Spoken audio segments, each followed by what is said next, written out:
नमस्कार। जी न्यूज पर हरियाणा के मुख्यमंत्री मनोहर लाल खट्टर हमारे साथ आज मौजूद हैं। स्वागत है मनोहर लाल जी आपका। धन्यवाद। सबसे पहले पहली मुलाकात है आपसे, तो बधाई आपको, हरियाणा के मुख्यमंत्री का कार्यभार आपने संभाला है।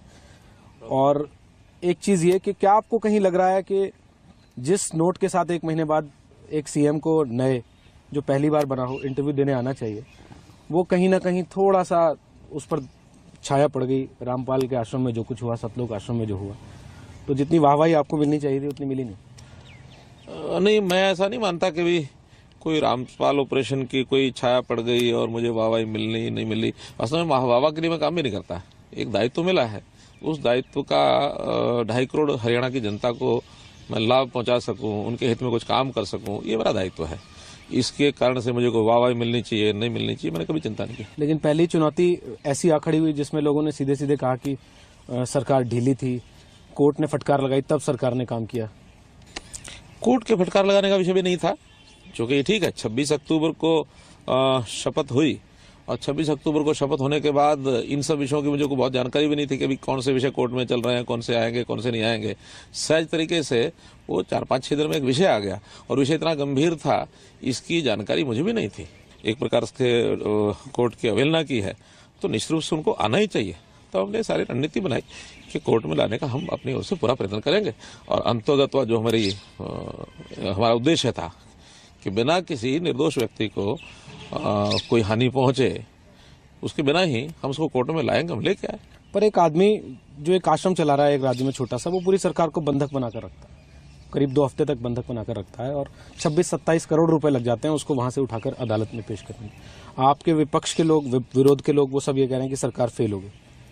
ये विषय आज का थोड़ा ही है। आखिर उसने इतना सब कर लिया और इतने सालों तक वो वहाँ एक आश्रम बना के बैठा है और उस आश्रम के बारे में यानी पिछली सरकार ये जानकारी नहीं ले पाई कि किस प्रकार का वो आश्रम बना है, कैसे वो अंदर बैठा है, और उसने इतना भारी अपना किले जैसी व्यवस्था कर रखी है। और ये पहली बार नहीं, करौथा में भी जो विषय हुआ तो करौथा से ही उस सरकार को इतना चेतना चाहिए था, पता होना चाहिए था। क्या मैं समझूं आपको कुछ ऐसी चीजें मिली हैं जिससे आपको लगता है कि राजनीतिक संरक्षण रहा है पिछले कुछ साल में रामपाल को? कहीं ना कहीं रहा होगा, उसके बिना इतना कोई हिम्मत करेगा ऐसा लगता नहीं है। और अब उसके कोई बहुत पुख्ता प्रमाण हमारे पास नहीं है, लेकिन एक व्यक्ति आकर के अपना आश्रम बनाता है, इतने सारे लोगों को वो साथ रहता है, इतने गलत काम भी करता है। क्योंकि गलत काम ये तो अब हमको पता लगे, करौथा में भी सारी बातें सामने आई थी कि जिसके कारण से पता लगता है कि वो आश्रम कोई बड़ी आस्था का केंद्र रहा होगा, ऐसा नहीं, गलत कामों का अड्डा रहा था। उसके बावजूद भी नया आश्रम इसी प्रदेश में बनाने दिया गया। हाँ, यदि करौथा की घटना के बाद कहीं और किसी प्रदेश में जाकर बनाया होता तो मैं समझता भी उस सरकार को शायद जानकारी नहीं होगी। जिस सरकार के सारे पिछले ऑपरेशन के बाद और उसी प्रदेश में वो एक नया आश्रम खड़ा कर ले, तो इसमें निश्चित रूप से पिछली सरकार की विफलता मानता हूँ। लेकिन हमको जब पता लगा तो हमने उस आश्रम की सारी व्यवस्था खोजबीन भी कर ली सारी, और उसको सुरक्षित बाहर भी निकाल लिया। उसको कोर्ट के आदेश के अनुसार कोर्ट में पेश भी हो गया। सवाल जब कानून व्यवस्था का आया, इसमें आपने अपनी वाहवाही बटोरी। आपने बेशक ये कहते हो कि मैं वाहवाही के लिए काम नहीं करता, लेकिन कुछ लोगों ने विरोध किया, कुछ ने पीठ भी थपथपाई। जो बात आप कह रहे हैं कि पुलिस की गोली से किसी की जान नहीं गई, पर पत्रकार वहां कवर कर रहे थे, वो पिटे और काफी नाराजगी है उनमें। जब इतना बड़ा कोई घटनाक्रम घटता है और इस घटनाक्रम में आखिर हजारों लोगों का एक विषय है, सामने भी है जिनको हमको बचाना है, पुलिस भी हजारों की संख्या में तैनात है और उसमें मीडिया भी अपना एक अच्छा काम कर रहा है, इसमें कोई दो मत नहीं है। लेकिन जब पुलिस अपना दायित्व निभाती है तो उसमें सुरक्षा के नाते से ये सारी चीज़ें कई बार खड़ी होती हैं।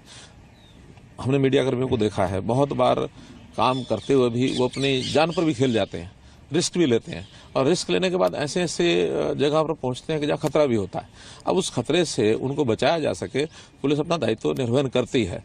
और ऐसी घटना कई बार अकस्मात भी घटती है कि ऐसा कोई छोटा मोटा एक विषय खड़ा होता है। इसको मैं बहुत बड़ा विषय इसलिए नहीं मानता हूँ कि वो अकस्मात हुआ, कोई किसी योजना के अंतर्गत हुआ, कोई पुलिस की योजना रही, किसी और योजना के अंतर्गत ऐसा हुआ, ऐसा नहीं है।